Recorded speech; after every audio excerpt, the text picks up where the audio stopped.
The purpose is to talk about addiction, recovery, and stigma. The idea is to reduce the stigma. There are tens of thousands, maybe more than 100,000 people that did not get sober last year who needed treatment. Whatever that's called, 12-step, yeah, detox, whatever you want to call it. But they didn't get treatment of any kind specifically because of stigma. They were afraid of how it would look. And that could be internal or their societal surroundings. Yes. You know, it could be imagined or very real stigma. Right. So I think the idea is really for myself and whoever I talk to on here to just have an honest conversation about about addiction and recovery, so that anybody that listens to it might nod their head and go, "Fuck yeah, man!" Somebody else gets it. Somebody else has been where I've been and can actually get out of this thing. Right. Now I think I get it. Yeah. So there's only one real rule, and that is because we're talking about recovery and we want to respect the hallowed halls of our 12-step fellowships, we are not going to claim membership to any of those. Praise be. Other than that, it's free reign. Going to use our first and last names. We're going to talk about addiction, recovery, anything really under the sun. There's a lot of stuff going on right now with all this COVID.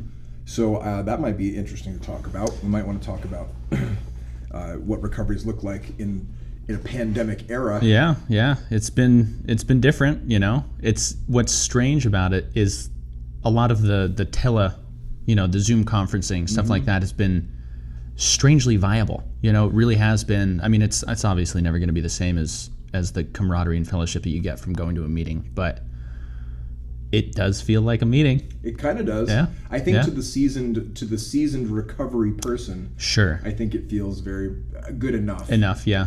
Well, officially, welcome to the Nameless Recovery Show. My name is Estil Wallace. Today's guest is Aiden Fishbein. Yeah. Thanks for having me, man. Aiden's had a great career in marketing. Is a jack of many trades when it comes to all things digital/creative. Most of the trades. Better than me on a lot of fronts. And also, longtime recovery advocate. So I'd love to just pick your brain on a bunch of shit and please have fun. It's itchy, so go ahead and scratch. Yeah. So recovery during a pandemic era, it has been a little weird. What have you been doing to engage in recovery? You've been catching meetings on Zoom and shit like that? Yeah, I mean, for me, I was kind of blessed in that my service positions put me right at the crux of the purpose. So I was really involved in some fellowships, getting the infrastructure set up, right? So having the first digital meetings, that was emergency committees put together so that we could figure out how to teach, the rest of these meetings to do this, how to put the list together and get it online and stuff like that. So for me, it was like plugged in, and I felt useful right away, and that was super good for me. And the goal is how to get other people to feel kind of plugged in that way with that same purpose, because without connection, sometimes you get a little bit lost as far as like what is the stuff that's really feeling good, that's keeping me centered, that's keeping me connected. And mission-oriented stuff, purpose-oriented stuff, giving back, it's always what's done it for me, Yeah. So that was really useful in the beginning. I've been to quite a few meetings on Zoom, and I'm fortunate to work in recovery, so I get to work with newcomers pretty much immediately, which has been nice. I got a couple guys I'm working with over at other treatment centers. A lot of that's been over the phone. Yep. Because they won't let people in. Text the step work to each other, and then have the phone call. Yeah, I've been. I worked with one guy for a while, and finally he got out of treatment into sober living, and where there were just a lot more freedoms, and we finally met each other face to face and picked him up. Yeah, there you go. Didn't go to a restaurant or meeting, just picked him up and drove around and talked human contact for a couple hours. Yeah. Yeah, but it has been a strange time. I feel for all the guys and gals out there that are getting sober and don't have access to regular 12-step fellowships. Yeah. Because that's been such a big part of so many people's recovery. And there's people getting sober right now, like let's say in treatment or at home, they're getting out of detox, and it's like, what do I do now? Yeah. And I think, and literally since the 30s up until 2 months ago, you could just go somewhere and find other people that were newly sober and been sober a long time, and you get the whole thing, and and they go, hey man, let's get coffee and all that kind of thing, and that has basically disappeared. Yeah. Which is a little strange. Yeah, it has been, and you're right. It's strangest for the people that don't even understand why it's strange, right? And for those people, it's probably the most harmful that it's strange to them, because for us, it's like, oh, this is super weird, but we've got skills to cope now. We've got skills to deal with life and curveballs and all that. So for these people that are kind of coming out of detox and they're like, I thought isolation was like unhealthy habit, that I was trying to break, and here I am, like, trying to make. It's just one extra hurdle, and so there's been all sorts of really interesting kind of like sideline methodologies to get these people a little bit more connected, and there's still some meeting halls that like stay open for the newcomer. I've heard of a couple to get them funneled. I've heard of a couple in town. I happen to know of a very small 5-6 person meeting that's been happening in someone's backyard. Yeah. I may or may not have attended a couple of times. Yeah. And, whatever. And and even for the meeting halls, the way, and I think this is okay. I mean, the truth is, there are things that we're all wondering if we're going to die from, but there's a couple things that we're all pretty sure we're going to die from, and that we have, like, people are still dropping like flies, and so for the meeting halls, not to condone unsafe whatever for state. Anyway, that's a whole different topic. The truth is, these meeting halls with some home group members just being there to receive the newcomer and to explain, hey, so there's this thing called Zoom. Here's the link, and to provide that, to be there to receive people like that and give them just a little bit of like bridge to the digital world, where otherwise they'd be like, yeah, I tried every meeting hall that I ever knew of the last time I was sober. I'm trying to get sober again and they're all closed. Okay, tried. There I go. And I've read reports that alcohol sales are way up. Way up. And I'm getting calls from people that are like from my past that weren't even drug addicts, just discussing and like dealing with their emotional issues, just kind of from. That's true. There's a lot of people. There's a lot of people's mental health has been affected by the isolation, by the lack of human interaction. I know that there are plenty of isolationists out there that are like, yeah, this is cool. Yeah, they love it, but on the same. I think it's also different when somebody chooses to isolate, but they can always reconnect if/when they want to. The options versus this has been much more restricted. Sure. Yeah. Yeah, and then there's a whole nother layer of, well, what does that mean? Because now we're dealing with like, if you're anything like me, I've got authority issues bad. I'll isolate if I want to, but don't tell me to. Right. So yeah, that's a whole nother layer. Well, and I think here in Arizona, we've been, not to get political or weird, I think in Arizona, we've been fortunate enough that we haven't been hit as hard as some states have. And there hasn't been a lot of, like, social distancing enforcement. Like, you see people in the park. Yeah, you see people in the park working out.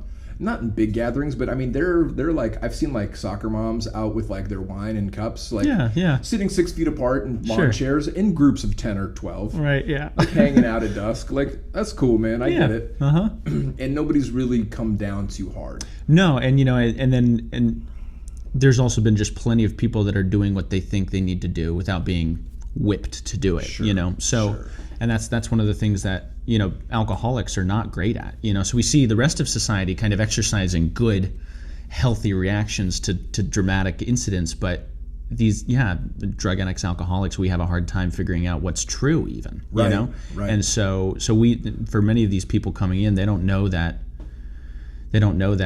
this extra layer of isolation, they're going to be much deeper into a binge before they realize that there's anything wrong, because they haven't had to put pants on for a week, You're speaking the truth, because I got to tell you, I work with a lot of newcomers just in treatment, and most of these dudes, COVID is the last fucking thing on their minds. They were shooting dope in a bathroom a couple days ago. Yeah. They're like, why is everybody wearing masks? Yeah, exactly. You got to like catch them up. Yeah.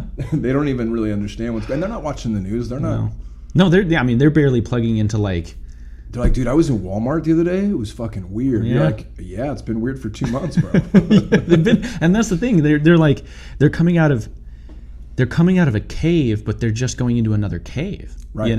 Right. There's like barely maybe a little bit of sunlight in between caves. But I mean, it is like that. And so, but it has been actually kind of interesting It was like that for me. I Sure. mean, getting into recovery, like I wasn't up to date on current events. Like it had to be super high level for me to have even heard of it. Right. It was probably with a lot of latency. I wasn't up to date. And it was all telephone games, so it was all very Yeah. strange by the time it reached you. Yeah, I was definitely not up to date on current events when I got sober.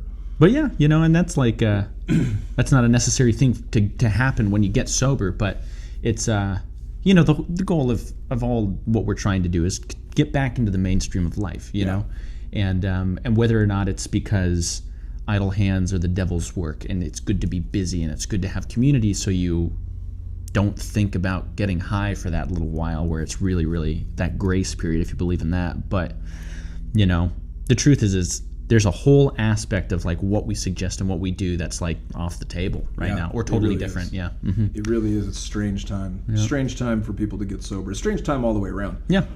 But particularly for the newly sober alcoholic addict. Let me ask you a question. You've been sober a lot of years. Prior to getting sober, did you have a picture in your mind of what a drug addict looked like? Yeah. What did it look like? It didn't look like me. I couldn't look in the mirror and say that was me. Well, definitely not. Right. Yeah, I know. But what did they look like? Yeah, I mean, drug addicts to me looked like, they looked like what I now see as people with like schizophrenic conditions, you know? Oh, really? And that was kind of one of the weird things, a couple years in sobriety, and I realized that like there's hope for me, there's a solution for me. But for me, it was really low bottom people. And I was pretty low bottom, but it didn't look like me, right? Mm-hmm. And then I get sober, and it's everybody just looks like me. Everybody just looks like real world people, right? It's eerie, right? Yeah. And I remember that revelation. It was pretty solid. So drug addicts are clearly mentally ill people. Yes. Until you realize that you're one too, and then you realize that they look like everybody. Yeah, they're no different, and it's an interesting thing to try when you get back. It only takes a couple months for your clothes to be new again. You know what I mean? And as soon as your clothes are new, that's like 80% of your appearance. Right. And then if you're acting halfway normal because you haven't been on drugs for a month, people are mind blown that you are a drug addict, And so you get, I mean, this is not everybody's story, but for a lot of people, it's so funny, the anonymous aspect of this, it's easy to go incognito into the rest of the world, and that's your choice, definitely. But it is funny that like they are us, we are them, muggles. The normal people, the people who are not the wizards and the witches of the underground. But We blend into the muggle world. And the reason we blend is because we're not different, We're all the same. So, yeah. It's just like you can't tell who's got heart disease or type 1 diabetes by Mm-hmm. looking at them. Right. And that was my experience too. I had a real epiphany when I finally came to terms with my own addiction. But yeah, I had the same experience where I had a picture in my mind that was that was something subhuman. Right, yeah. Something zombie-esque. Green and gray and post-apocalypse, yeah. Uh-huh. Green and gray. Yeah. Yeah. I thought I could pick them out. And then as I got older, that got more and more pixelated till it was like, yeah, it's a metric shit ton of people. Yeah. And it's weird, sometimes I wonder, back when Alcoholics Anonymous was starting, historically speaking, anybody that came through the doors only came through the doors when they were real low down. Sure. They were easy to spot, But as we progressed, and as every fill in the blank A started their thing, it reached more people. That's what we're trying to do now. So there's been incremental like access to people with quote unquote higher bottoms. Now we all know that bottoms come in all shapes and sizes. Absolutely. There's emotional, mental anguish that people can go through on the inside that do not touch the external circumstances. Mm-hmm. Sometimes those are the worst because those people just leave our lives suddenly because nobody knew anything was wrong. Even the two co-founders of the original 12-Step Fellowship, they're a surgeon and a stockbroker. So these guys weren't like prison tattoos on the face. No. war stories of fucking Yeah. gang violence. I mean, and that's a weird thing too. I think it's human nature to have kind of like a bloodlust around war stories. Like, how bad was it? How bad are you? And it's like, well, I mean, I think anybody who's struggled with the heartbreak of addiction and the annihilation of good things in their lives just to get fucked up another day has plenty of stories of a heartache. Yeah. Plenty of stories that are that would make anybody And those are good, man. react. Yeah. It's good to have that.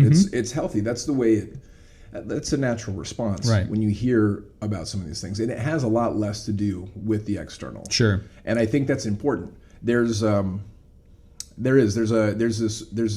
I think that's part of the stigma is people, not everybody, but many people think that a drug addict looks a certain way or meets a certain social economic class. And it's like, no.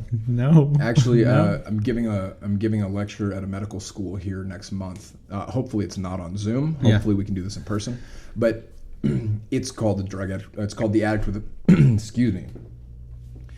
It's called the addict with 1,000 faces.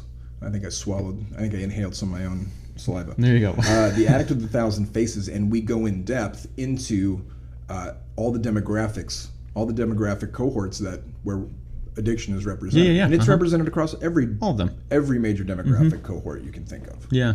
And also, I mean, this is a little different, but what is one of the beautiful things is, when I got sober, the people I hung around with was just the weirdest little motley crew of people, It usually is, right? And that's so beautiful, because the age gaps were like 20 years in each direction. I was 18 when I got sober, so I was like this baby. Super young. But I was, and there's some people with the prison tats. There's some people that have still got their like high-level CTO position for like a Seattle tech company. Right. And then there's like the bicycle hipsters, and then there's like the other grungy kids and everybody and what was really important to me when we were all getting sober, we were in this little cohort of people that thought they knew everything. It was really like informationally elite kind of. That's so we thought, right? And what was interesting is it became from our mentors and from our like elders, elder folk, the people that came before us. It was really important for them to teach us how to relate to people. And to be able to articulate the emotional and spiritual and mental depths that our bottom constituted, so that we didn't get wrapped up in the differences of the specific circumstances, right? So when we did that, that's what bonded us so tightly. Like, sure, we had interesting, fun stories about like the actual escapades, the external escapades, but when it really came down to it, the cement that bonded us in the beginning was that like, we knew how to articulate that specific romantic despair. That for me it was heroin. There was a whole weird like artsy creative despair that goes hand in hand with like this heroin addict, right? And for us it was really important for us to establish that, and that gave us all this weird like camaraderie that enabled us to move forward towards a solution, right?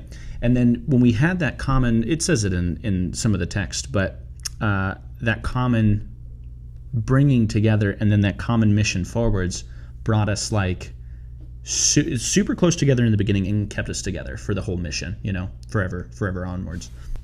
Well, and I appreciate that bond in the fellowship. And for me, I wasn't part of that particular clique, but I got sober in like a Central City halfway house. Sure. You're familiar with the place. And I did have like a little group of people that I hung out with, and that sort of morphed as I went to more meetings and expanded into the fellowship and started to see people that had what I wanted. But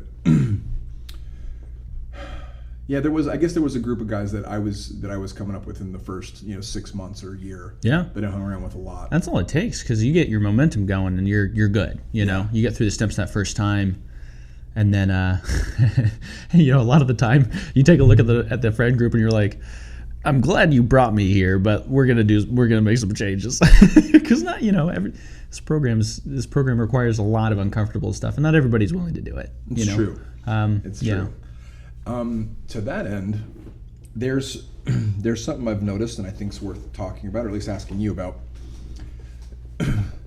I see people over the last 16 years that I've been around.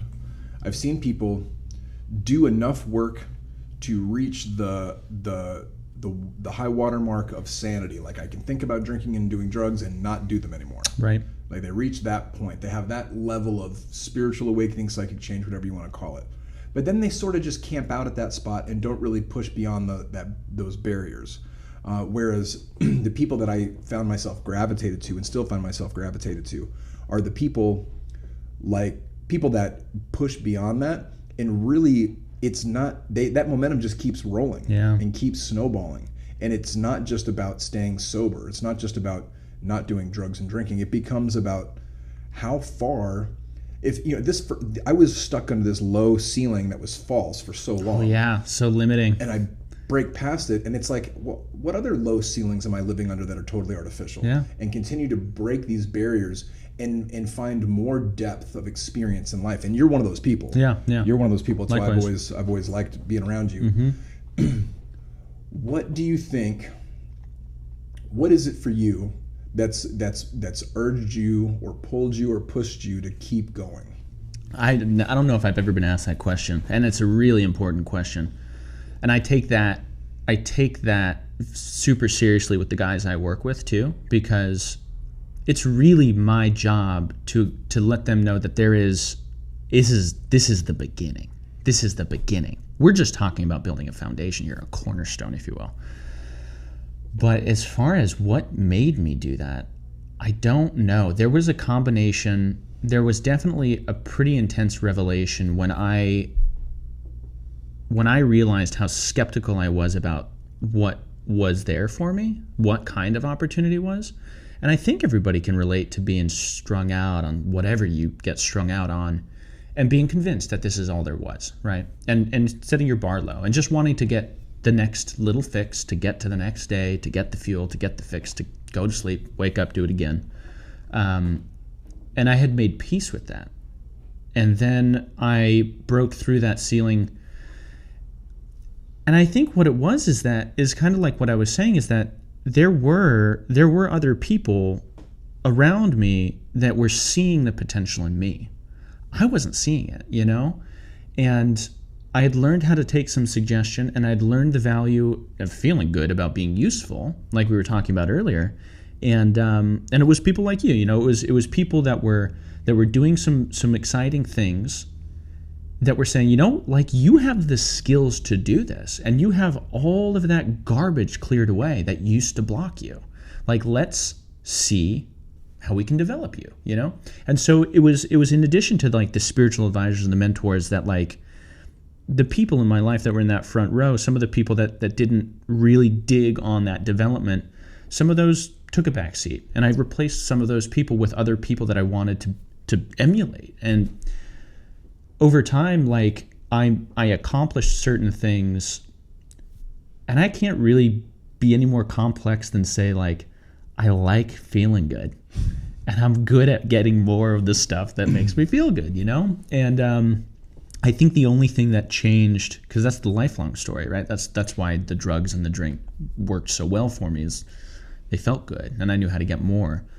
But the added dimension was that aspect and that edge of usefulness, and that weird positive feedback loop of, if you do good things, people appreciate it, you feel good about it, you get more resources in the form of money or support or appreciation, and that fuels it forwards, and then that you can do more of it, you have more resources to do more of that, and then the snowball just keeps rolling. But it is an interesting thing to think about. I don't think I have an answer other than, I'm glad to have been lucky to be around people that could see the potential in me that I couldn't see. And they did. They realized some potential in me that then, it's now my job to do that for other people, I think, Yeah. So, yeah. Interesting question, man. Yeah. It's something that's been, I've been scratching my head over lately. Not everybody does want to seek and strive, No, and I find it difficult sometimes to inspire someone to do that. I try to, when I introduce people to recovery, I try to make that part of the pitch. And I get the short-sightedness of early, when you're coming out of fucking hell. All you want is no more hell. Right. I remember vividly laying like on my bunk in jail thinking, man, if I could stay sober and have my own place and have a membership to Blockbuster Video, dude, this would be like another, it'd be like, like another universe from where I live. Yeah. I didn't realize that it was going to blow completely past that, like an acid trip that never ends, into this whole other wonderland of like, dude, if you're truly free from the prison of alcohol and drugs, the need to get loaded, there's nothing else that'll stop you. No, I mean, you got the constraints of, you know, your own limiting beliefs, laws, and you know, the immutable laws of nature, basically. Yeah, there's a ton of stuff you can do. Yeah, and it really was that, like, I had to have those illusions smashed for me. Yeah. For most of the time. I think now, I am, I don't know, it's possible I'm still, you know, in this tiny world. Sure. That I mean, next level, I'm going to be like, well, look at the tiny world you thought you were living in. I try to remind myself that I probably am. Probably, right? Yeah, and it's kind of like, but still, it was like, at this stage, I think I'm asking myself that question more than I ever have. Right. And so I think I'm doing at least as much revelation creation that the other people were doing for me. But it had to start with other people. I'm going to hashtag that when I post this. Yeah. Hashtag revelation creation. Revelation creation. Boom. Yeah. So it used to be only other people saying, like, and this has been going on a long time. Back when I was wasting all my potential, people were like, "You're wasting all your potential." Right, and you think that's just noise. It's just white noise. I was like, "Let me get high." You know that's what I mean? Everybody said. Yeah. But it's true. It's true. And then I believed it. I got sober, and then I was like, maybe they're right, and let's try. And so I tried, and I was like, I actually kind of good at some of these things, you know? Right. That let's try, that little spark of intuition, that little bit of spark of human spirit that comes back alive, and it's like, fuck it, man, why not? What's the worst that could happen if I try? I fail, it's fine. I'm so used to failing. I think it's so beautiful that we have some of these low bottoms too, because it's like we come in kind of knowing we're not made of glass. Right. We're like, I mean, we're like cockroaches. Yeah. You know, we're like, you can't kill us if you try. Right. I've been trying. Right. I haven't done it, you know? Well, that's probably why half these newcomers that I've been working with aren't scared of COVID. Right, yeah. That's true. They're like, man, I just detoxed off of fentanyl. It's not even looking for me. It's scared of me. Right. You know, yeah. Yeah, they're just like, and I guess I kind of felt that same way. I had, in a strange way, even though I had low self-esteem and I had a lot of limiting beliefs, as I started to try things, I kind of didn't have anything to lose. Right. It was kind of like, well, if I fuck it up, who cares? Nobody's watching. Yeah. I suck at everything. Well, yeah, and my track record's terrible. It will not result in the worst case scenario that I've lived. It can't, you know? And on the off chance that I improve at something, cool. Yeah.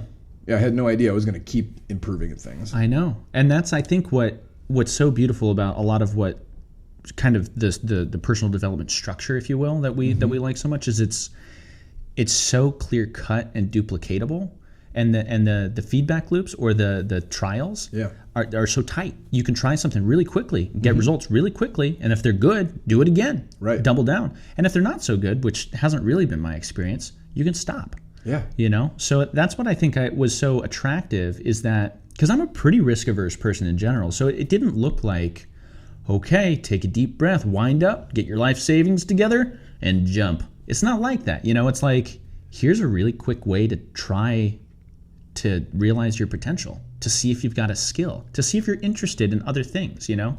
Like, take a class, go to community college, spend $200, you know? Yeah. And you've got this, like, fellowship of people that are probably going to say, here's $200, go try, you know? Right. So that's I try to do that, and I try to push. But it's like you said, like, that first spark, that's a hard thing. I don't know. And everybody, I think, gets it lit differently. Yeah. And I've been successful less than I've tried, you know? But every once in a while, when you see that spark light, and if you have anything to do with it, it just is such a beautiful thing, even just to watch it on the sidelines. To be a fly on the wall and watch somebody's life go from, like, just the mire to, like, kind of good, and then just get catapulted into, like, bonkers good is really neat. It's neat to be a part of. It's and it happens a good amount, you know? It happens many times in a year in my experience, like with the people I interact with. Totally. Which is strange, because it is being in the recovery world, both personally and in my life professionally, I get to see both the good fortune and misfortune to watch a lot of heartache and heartbreak and of course. see people not make it. But then, regularly, I could tell stories that could be fucking Time Life movies, right? I see that shit like twice a month. Yeah. Shit that blows my mind. Yeah. It's so funny too, because like every once in a while you'll see like one of those books like Million Little Pieces or Tweak or something come out, and it's this dark story, this like rags to riches story, and I'm like, not exciting. No. Not really that unique, you know? No, I could rattle off a half dozen stories right now from people I've known since the beginning of the year that are just mind-blowing transformations. The darkness was darker, and the like the catapult is further, and all that. Yeah. And it's not that they were the biggest badass ever. No, they were just like anybody else. Yeah, just like anybody else. But their heartache and the pain was real, and the burden they carried was fucking heavy. Yeah. And it was gnarly. And to watch them one circumstance at a time set that down. Yeah. And have a reckoning with the world around them. Mm-hmm. Yeah, and it's like it's all built on the foundation of ridding yourself of the obsession to get loaded. And once you've done that, there is like every other kind of way to develop yourself that you want. You know, you could do the entrepreneur stuff. You could do the spiritual guru thing, right? You could just be a really good person and a really good employee. But all those paths are open, right? Yeah. As soon as that like foundation is intact. And we've got a beautiful program that's like, we're almost at 100 years now. We're close. We're getting close, right? And it's like so fiercely duplicatable. And that's what's so cool about this, you know, is that it's such an easy process. It's obviously very uncomfortable, and we're dealing with big deal stuff that many people don't ever change. Yeah. But in my experience, the people that do it works, you know, and they've got all sorts of different backgrounds. And then these people, like you said, you know, they go on to do all of their own weird, unique things also. I mean, their catapult, it's not like everybody that gets sober has a successful business. That's not what we're talking about, you know. We're just saying that like every area of their life benefits and like swings upward on this crazy trajectory, you know, which is almost completely consistent. Yeah. Yeah. It's amazing. It's an amazing thing to watch. I wish I could share those stories. And I guess that maybe that's part of what we're doing here is we get to hear about your story a little bit. And God, 18 is a young age to get sober. Why don't you tell me about that? Getting sober so young, you know, 3 years before you could even legally take a drink. Yeah. So you've never taken a legal drink? Never. Well, that's not true. I've been to Europe. I was in Europe when I was 16. Were you really? Yeah. Oh, okay. So you did take a legal drink outside of the U.S. But you never even took a drink past the age of 18. Right. Yeah. A lot of people don't get into their heavy drinking until college age, until 19, 20, 21. Yeah. So what was that like growing up, going from adolescence and teenage years into adulthood, like in recovery? I mean, it was interesting to be going, because everybody came in emotionally stunted. Mm-hmm. So it didn't really feel like I was that young because all the 26, 27-year-olds were acting like children anyway, you know? So that wasn't true. That wasn't that different. But I think what was the strangest thing for me was I didn't battle as much as some of the sponsees that I had, some of the guys that I worked with had, with this idea of you didn't get brought to your knees by alcohol. And when you're young, you still want to party. And I'm so grateful that the people I got sober with knew how to party, right? And I'm so grateful that the people that I got sober with had a good, clean message where I was able to actually find the bits and pieces, all the experience and evidence I needed to suggest that this was across the board out of control for me. You know, I had enough experience. With powerlessness across all the substances that really mattered to prove to me that this was comprehensive. Mm-hmm. But and you know, I had a pretty low bottom, but obviously it wasn't drawn out. It was 13 to 18. I spiraled quick down, but you know, the longest jail sentence was like 9 days, and you know, I definitely had I definitely had years left in me, but there was, and that's the tough thing that I also wish I could figure out the way to do, but the perfect dose of pain, opportunity, and willingness, because there were all three of those things. I didn't create them, I didn't manifest them, but they were there, and they just seemed to align, And I think for most people that I see, whenever they get sober forever for the last time, which I'm still not sure if this is the case for me, right? Sure. We'll see when I keel over, hopefully many years from now. But that's kind of a common concoction, right? So there had to be some awful catastrophe, some pain. Now, it doesn't need to be physical. It doesn't need to be external. It can be internal. Mm-hmm. But there's some pain. It's usually pretty profound. And then there's an opportunity. Somebody's extending the hand, right? And then there's you saying, okay, I'll try. That's the word. Yeah. Okay. Yeah. So that's a tough one. Who knows how much pain you need? I know my pain was different than some people, but there was pain.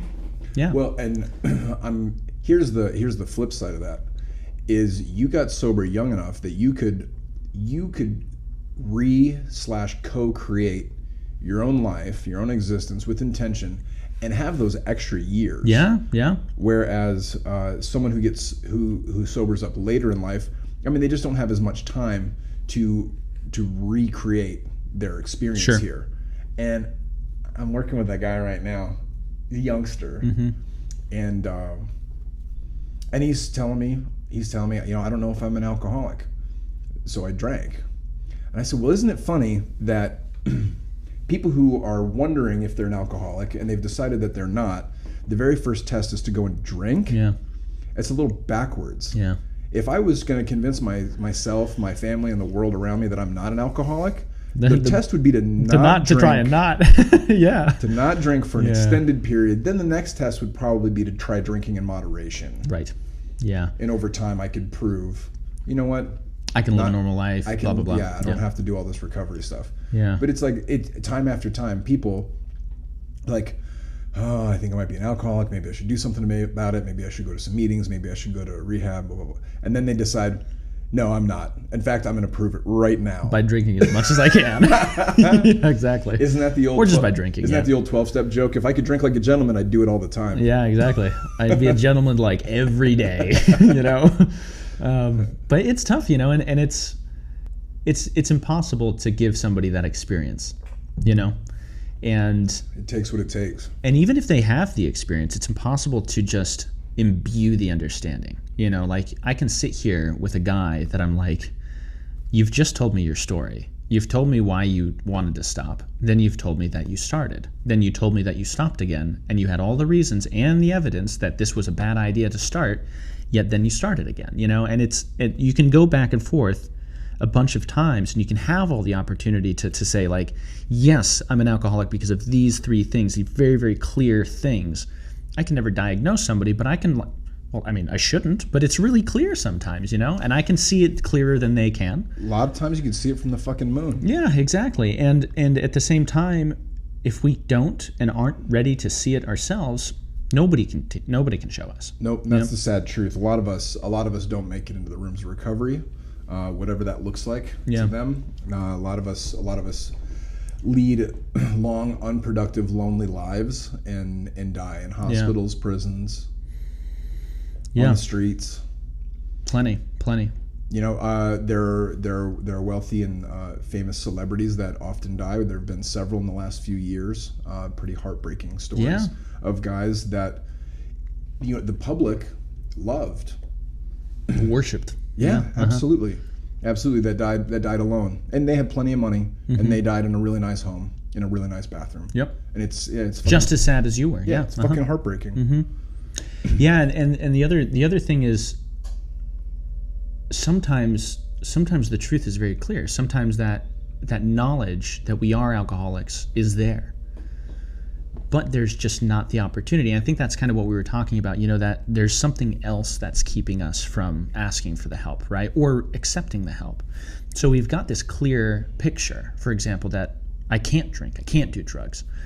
And there's not an opportunity. I don't know where the place is. That's not much of an excuse anymore. But sometimes, there are people that are like, I have never heard of. There's people out there that are like that. Yeah. They're getting fewer, and that whatever. But the pain is there, the clarity is there, but the opportunity isn't. Or all of that's there and just the willingness isn't. And so that's like I said, it's just a weird. I think they all three have to be there, and I have no idea what quantity each one. No, it's hard. So, it's hard to discern. But yeah, we just hang out and we just wait, And for the guys, like you said, the young guys, because I attract a lot of these guys, I attract a lot of these young guys that are hard drug users but haven't had enough years drinking to be convinced. And a lot of them need that experience. They need the experience of going to the bar and figuring it out. And, My 21st birthday was a shit show. Yeah, I'm sure it was. I would like to have seen it. I got sober later than you did. I got sober at 26, but I mean, I was trying to get sober at 19. Yeah. My 21st birthday the reasons, was a shit show. Mm-hmm. I wanted to go drink in a bar. Me and my buddy went to some dive bar, and we were smashed, like blind drunk by noon. And I don't know what happened the rest of the day. Yeah, there you go. I did nothing of any consequence. And in fact, it wasn't any different than many of the other days surrounding it. It's just that it happened to be in a bar. Right. And it just happened to be the day that you were born, however many years ago. Right. Yeah, 21 years ago. That many years ago. Yeah. Yeah, no, nothing cool about it. That's strange. And those stories have a lot of power. Like I need to have a drink for my 21st birthday. Well, I never went to Vegas until I got sober. Right. I'd never been to I've been to Vegas quite a few times now, and I just never went before recovery. I had an amazing experience in Vegas, not sober. And anyway, I mean, we won't get into it too deep, but I had these, a lot of the experiences as an alcoholic that I was able to draw on was during this just drug-addled. Actually, it wasn't drug-addled, but it was alcohol-addled tour that I was in this weird band. And Vegas was one of these experiences where I woke up with no recollection. And I was like, oh, that's about right. And then later I was able to look back at that experience and say, you know what? That's strippers and gypsies around when you woke up? I don't know. No, not when I woke up. Can't speak to the night before, but yeah. It's that was an important experience to have because I didn't have an opportunity to have a lot of like alcohol powerlessness experiences, Yeah. And I'm really grateful for that because I have the experiences of stopping the hard drugs, starting the drinking, and then the drugs start again. Yeah. So it's the thing that's it's the chink in the armor. Yeah. And I see that for many guys. Unfortunately. Pretty wild. Let me ask you this: you travel a bit. What do you do to stay engaged in spirituality, recovery stuff while you're traveling? That's a great question, man. I am a big fan. I love to explore fellowship in other countries. It's so bizarre, and it's like it's the same, but it's just a weird brand. Yeah. It's like drinking soda in a different country. Like it's not quite Sprite, you know what I mean? But it's like it's doing most of what Sprite's supposed to do. So I do travel plenty for work and plenty for fun, and I've lived in a couple different states in sobriety. I've moved, and it's a powerful thing. I mean, it's one of those things you just make time for it. And it's an enjoyable thing. There's nothing about this that feels like a chore. Sometimes deep service, committee service feels like a chore. But going to a meeting doesn't feel like a chore to me. I can see people that are like the detox you took me to in kind of in the hood in Portland was super fun. Totally, man. Downtown, DePaul, shout out. Yeah, that was dope. I like that a lot. Yeah. Most recently in Amsterdam, I went to a meeting, a 12-step meeting, and it was really interesting. About half of the meeting was in Dutch and half of the meeting was in English. Oh, so they spoke some English for you. That's Yeah. Well, and I told them, please don't, on my account, that was a powerful experience because I almost felt like I could understand. I don't know any Dutch, right? But I knew what they were saying, Yeah. It's the same plot points, So you could see like the energy of the room when they're saying some things. I'm like, I know what you're talking about. I feel you. I understand that experience. And then they're talking about the jokes, and I'm like, you're joking about something totally inappropriate right now. You know, like something that you talk to a normal person, they're like, how could you possibly joke about such a serious situation? Yeah. And we know this is just what we do, you know? So even though it wasn't in English, that was kind of a cool thing. But the other stuff is like, everything comes with you. You know, you've got your God with you wherever you go. Yeah. You've got your practice. Yeah. You know, all that stuff. It's in your pocket. Yeah. Meditation works in other countries. Yeah, it does. Oddly enough, you know, there's not too much tariff, but yeah, there's no excuse not to. And it's like I said, it's not a chore. It's like at this stage of my life, it's so clear that it's the most amazing thing in my life that like I just want more of it. You know. And so there's always balance, but I'm never deterred from continuing my practice, you know? Yeah. So wherever I am. It's good stuff. Yeah. So here's a deeper question. It's my hope that there are people who will see this or listen to this and who are contemplating taking the step, getting into recovery, joining a 12-step fellowship, going to rehab, checking into detox, just fucking asking somebody for help. To those people that are listening to you or you and I talk right now, what would you say to them? You're wasting your potential. Kind of. I mean, here's the thing. It's a cliche here, but we like to say we'll refund your misery, right? It's a cliche thing to say, but it's true, which is that you don't have anything to lose. This is not a commitment. This is an experiment. And what we promise you is we promise to let you have your own experience. We promise to show you what we've done, and we promise to explain to you why it worked for us, as well as show you how it worked for us. And if it doesn't work, you're where you are now, you know? And in many cases, that's you won't be worse off. There's almost an impossibility for you to be worse off. And it's not about a pitch, but it's just about, you know, I was really wrapped up in being right about stuff. And I couldn't really face the fact that I was a hypocrite because I wouldn't try things. And this was just one thing to try. And that's how I looked at it when I got here. And I tried it, and it just so happened to yield some results. And so I decided to try more of it. And that's all I ever ask of anybody, is to give it an honest shot in little bits and pieces. And if it works and you're a good drug addict like me, you'll probably want more. And I won't have to push you through this. You'll want to do it.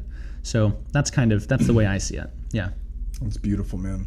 Thanks. Well, thank you not only for the work you do in our community, but the work you do individually with new people that are suffering. And thank you for coming on here and let me pick your brain and ask you some of this stuff. Yeah, no, it's a good format, man. I appreciate you, man. Thanks. Mm-hmm.